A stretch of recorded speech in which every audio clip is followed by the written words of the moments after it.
오늘은 문장 오형식에 대해서 공부를 해보도록 하겠습니다.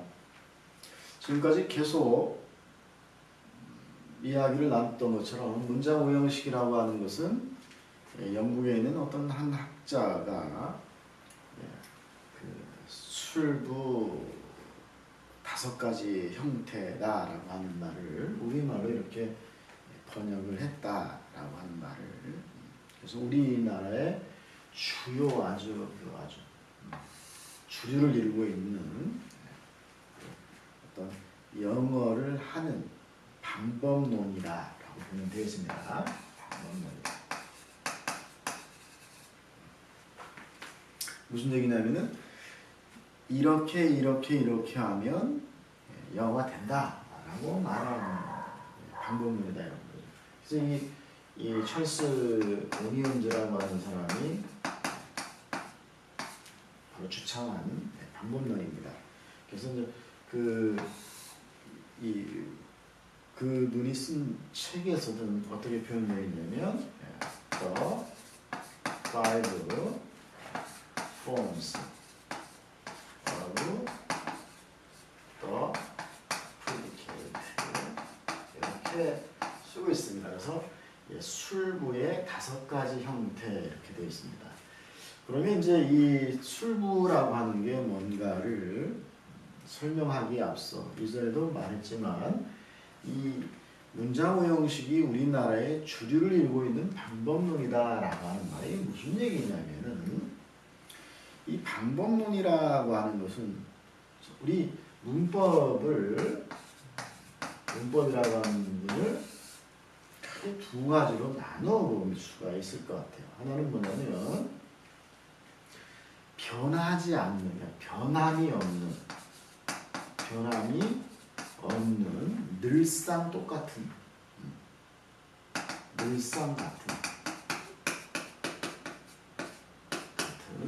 바로 그러한 부분이 있죠. 바로 이 부분이 뭐냐면 우리가 진짜로 문법이라고 할 수 있는 부분입니다. 이 부분은 어떠한 사람이 얘기를 해도 똑같은, 변함이 없는 똑같은 알갱이라고 하는 거죠. 누가 봐도 어떤 학자가 봐도 또 어떤 사람이 보더라도 똑같은 변함이 없는 거다 이런 말이죠. 바로 이것이 이제 하나의 문법 부분이고, 또 하나는 사람에 따라 변하는 게 있어요.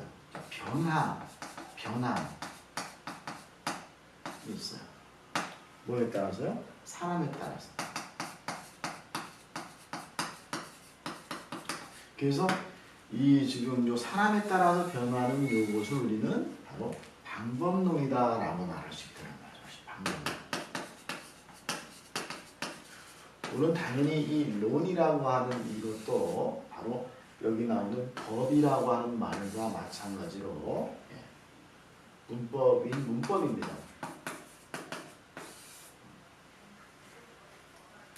이것을 그냥 포괄적으로 다 문법이라고 할 수 있습니다. 하지만 그렇게 문법을 이해하는 것은 우리 문법을 가지고 영어를 하려고 하는 그런 측면에서는 대단히 위험하다고 하는 거예요. 이걸 구분할 수 있어야 된다 말이죠. 양분할 수 있어야 합니다.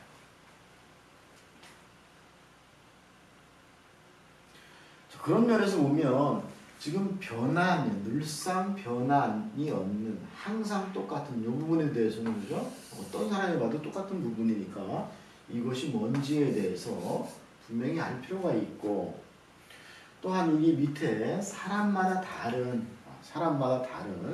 이 부분을 우리는 방법론이라고 했는데 바로 문장 오형식과 같은 그런 경우입니다. 따라서 우리는 이것을, 그죠? 이것을 어떤 좀 전에 지금 말한 문장 오형식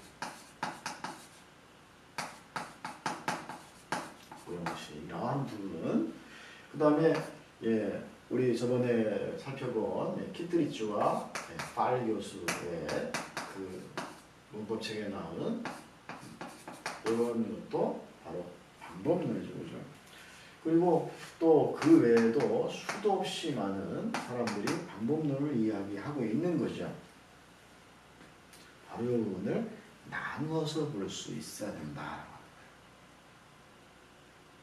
근데 우리나라는 이 좀 전에 말씀드린 것처럼 이 문장 오형식이라고 하는 것이 아주 전통적으로 자리를 잡고 있고, 그리고 또 누누이 말했던 것처럼 이 문장 오형식에서 나오는 이 동사 다음에 나오는 패턴, 동사 다음에, 이 동사 다음에 수로 다음에 나오는 그 5가지 패턴이라고 하는 것이 워낙에 대단한 발견인 것이어가지고 그것을 깰 만한, 그것을 뛰어넘을 만한 게 아직 나온 게 없다는 말이죠. 그런 의미에서 우리는 여전히 문장 오형식이라고 하는 것이 아주 주요 방법론으로 자리를 잡고 있다는 말입니다.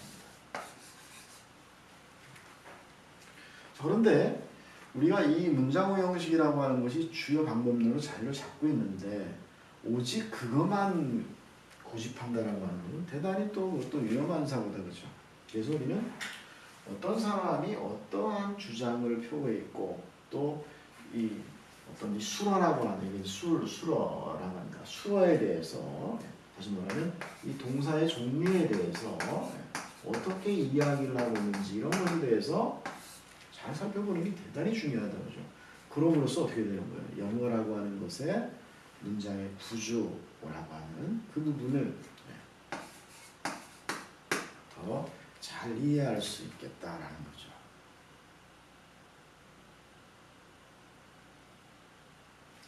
그래서 우리가 이 문법이라고 하는 것을 제대로 이해하기 위해서는, 문법이라고 하는 것은 그냥 하나의 어떤 그런 거대한 덩어리로서 아주 광범위한 측면에서 보면 늘 변하는 것도, 변할 수 있는 것도, 늘 변함이 없는 것도 다 문법이라고 하는 테두리 속에 넣고 있지만 바로 이 늘 변하는 것과 늘 변하지 않는 것에 대해서 명확히 구분할 수 있어야 된다. 그리고 이 늘 변하는 것, 사람마다 다룰 수 있는 것, 이것을 우리는 방법론이라고 한다. 물론 여기에 논자도 문법의 법과 같은 어떤 체계를 가지고 있는, 아주 이 안에도, 이 방법론 안에도, 그죠? 이 용어들이 잘 정리되어 있어가지고 문법과 거의 같은 그런 형태를 갖고 있습니다. 그래서 방법론을 만든다라고 하는 이 자체도 결코 쉬운 게 아니죠, 그죠? 그래서 지금까지 우리나라의 이 문장 오형식이 주류를 이루고 오고 있던 거예요. 그리고 어떤 사람이 무슨 문법을 주장해, 어떤 방법론을 주장하더라도 술부 다음에 5가지가 나온다라고 하는 이 부분은 깰 수가 없는 거야. 뭐 그 위에다가 무슨 5가지가 아니더라, 6가지더라 그러면 한 가지 그 사람이 더 거기 업해가지고 그걸 가지고 박사학위 논문 쓰고 이렇게 변하는 게 되는 거예요. 우리는 이 방법론이라고 하는 이 자체도 대단히 적지 않은 그런 문법이다 이런 말이에요. 하지만 구분할 수 있어야 돼요.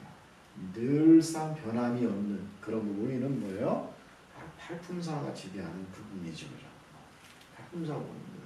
그리고 그 팔품사에 의해서 우리가 이 영어 문장들을 들여다보고 있는데 그 팔품사에 의해서 들여다보고 있는 그 영어 문장들을 어떻게 하면 읽고 말하고 쓸 수 있다라고 하는 그런 말을 하고 있는 부분은 바로 영어 방법론이다. 그리고 방법론은 수도 없이 많은 사람들이 주장을 하고 있고, 그리고 이것들은 아주 용어들로 잘 정리되어 있어가지고 사람들에게 설득력을 가질 수 있어야 된다는 거죠. 그리고 이런 것들은 공개돼야 됩니다. 공개되어서 어떻게 됩니까? 다른 사람들에게 이 용어들을 집합하고 있는 방법론이 반증할 수 있는 그런 기회도 주어져야 되는 거예요. 그래야지만이 이것이 방법론으로서 사람들에게 인정을 받을 수 있는 거라는 말이죠. 어떤 사람이 내가 지금 이런 방법론이 있다라고 하면서도 이런 용어들에 대한 정리가 없고 또 공개하지도 않는 그런 부분이라면 그것은 방법론이라고 할 수가 없는 거예요. 일종의 사입입니다. 그만큼 우리가 이런 이 공부의 세계라고 하는 것도 바로 이런 원리들에 의해서 바로 지식이 쌓여가고 하는 그런 거라고 하는 것을 우리는 알 필요가 있다는 말이죠. 자, 어쨌든 이렇게 수도 없이 많은 방법론 중에 하나가 바로 이 문장 오형식이라고 하는 개념인데 이것이 워낙에 아주 걸출하다는 말이에요. 이 발견이. 이것을 깰 만한 뭐가 없다 이런 말이죠.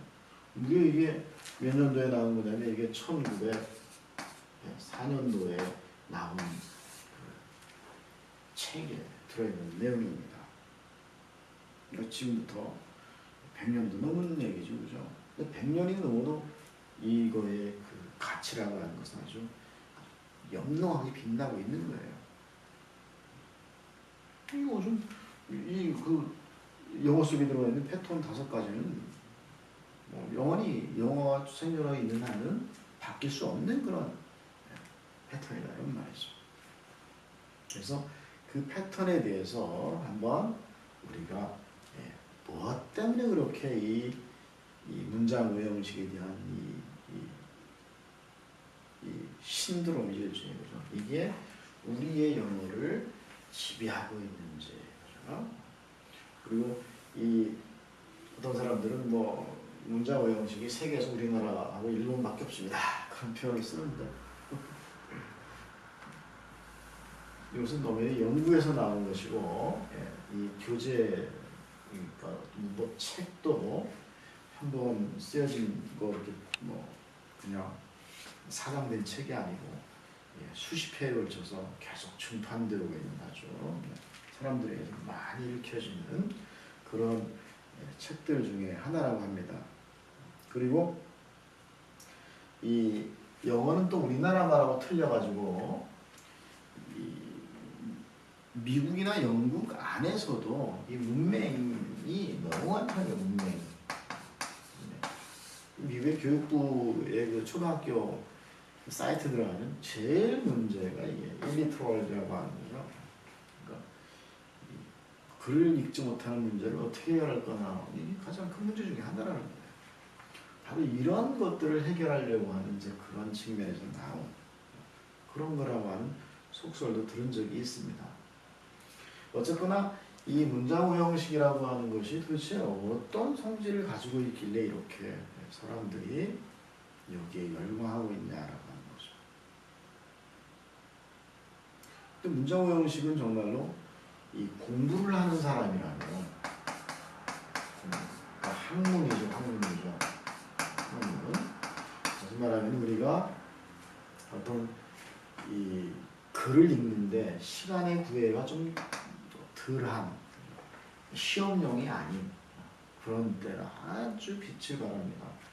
아무리 어려운 그 난해한 글도 이 문장 오형식에 의해서 글이 읽혀지거든요. 근데 시험이라고 하는 것은 특정한 시간을 정해놓고 하는 것이기 때문에 이것을 다 이렇게 적용해야 한다고 하는 게 쉽지가 않죠. 그런 문제가 있습니다. 하지만 학문을 하는 사람들에게 문장 오형식은 너무나 강력한 도구다라고 합니다. 도대체 어떤 거긴지, 그죠? 바로 좀 전에 이 술부 형태인데 저는 한번 말씀드렸습니다. 이 앞이 주어가 있는 주부고 그 다음에 동사가 있는 술부다. 그래서 술부. 이 술부가 바로 술부가 되겠냐면 술부가 동사가 있고 동사는 수로라고 표현한다고 했어요. 수로 같은 말입니다. 수로 다음에 어떤 것들이 오냐 요것이 바로 뭐야? 5가지가 있다. 어떤 학생들은 주어 동사, 보어 이렇게 외우는데 이거 10년 동안 해도 아무 소용없습니다. 10년 동안 해도 영어가 10원어치도 올라가지 않습니다. 그거 하는 게 아니에요. 자, 뭐냐면은, 그러니까 이 사람, 이분은 어떻게 동사를 분류하냐면, 이 동사를 어떻게 분류하냐면, 뒤에 목적어가 있냐, 목적어의 유무로, 목적어의 유무. 이것은 키트리지와 팔리 교재에서 바로 타동사와 자동사라고 하는 개념에서 이미 나왔습니다. 그래서 목적어가 없는 것을 자동사라고 한다. 그것을 타동사라고 한다.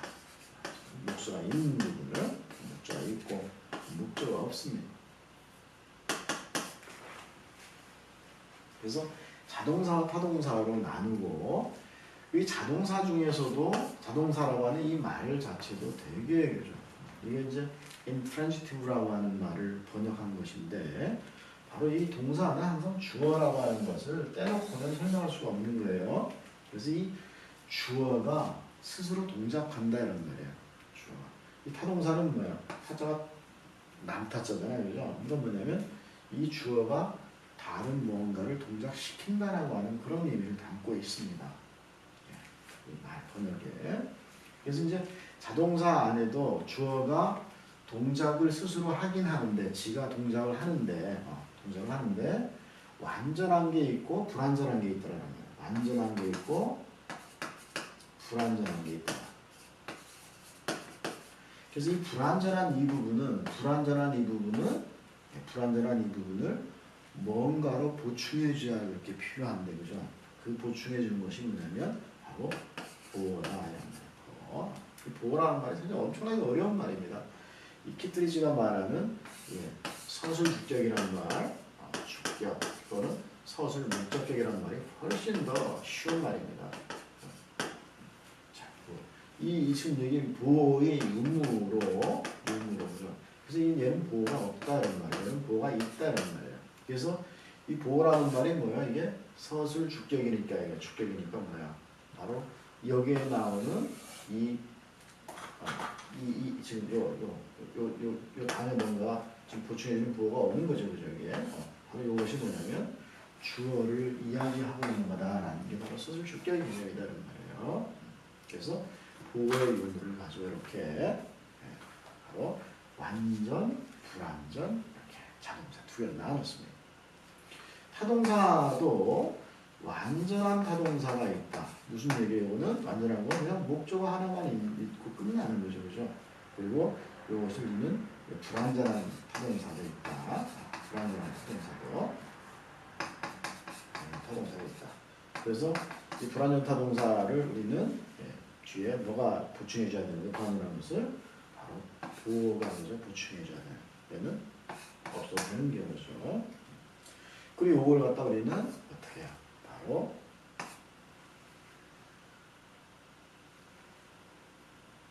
이 타동사 안에도 수요동사라는 걸 집어넣어가지고 동사를 5개를 두고 있습니다. 바로 완전 자동사, 불완전 자동사, 완전 타동사, 수요동사, 그 다음에 불완전 타동사 두고 있습니다. 근데 여기서 지금 요것을 이제 좀 전에 나온 10년을 해도 외워도 소용없다고 하는 게 지금 요 완전 자동사가 요거죠, 그죠? 이렇게 문장이 된다는 거죠. 그 다음에 불완전 자동사, 그 다음에 완전 타동사, 그 다음에 수요동사, 그 다음에 불완전 타동사. 이렇게 우리가 표현을 한다 이런 거예요. 근데 이거는 10년을 해도 소용없다 이런 말이에요, 그죠? 바로 여기에 나와 있는 성분들에 대한 품사 개념을 이해할 수 있어야 된다는 거죠. 그것이 바로 문장오형식이다. 다시 말하면 이것이 지금 명사하고 형용사가 되는데, 바로 이 명사인 경우는 바로 두 개다가 여기 서술 주격입니다. 다시 다 주어에 관한 설명을 하고 있는 거다는 말이죠. 그래서 명사의 경우는 같은, 형용사의 경우는 주어가 어떻다고 설명해주는 이러한 관계를 알아야만, 이러한 관계를 알아야만, 그 이 자체가 해석인 거야. 이게 우리말로 옮기려고 노력할 필요 없는 거예요. 이 서술 주격이라는 이 말 자체가 해석이다 이런 말이에요. 무슨 얘기예요? 뭐냐면 이 is for이라고 하는 문장이 있으면 이게 바로 서술 주격인 거예요. 그럼 뭐예요? 서술 주격이니까 큰 사람이 누구였냐면 얘란 얘기예요. 이게 바로 해석이다 이런 말이야. 얘를 우리나라 말로 무슨 그는 큽니다 뭐 이렇게 이것은 문법을 배우려고 하는데 의미상으로는 바로 그렇다 이런 말이야. 이게 바로 문장 오형식이 갖고 있는, 여기 물론 이 안에 다 그런 관련한 것이 있습니다. 하지만 여기에는 한계가 있어요. 뭔가 우리가 방법론을 시도하려고 했던 바로 수식어에 대한 이 부분이 너무 약해요. 너무 약해. 그리고 지금 이러한 성분들을 학생들이 가져낼 수 있어야 되는데 바로 이 부분이 너무 커. 그래서 우리가 키트리지라고 하는 그분들이 말하는 단순한 형태에 대한 이해 같은 것도 당연히 필요하다.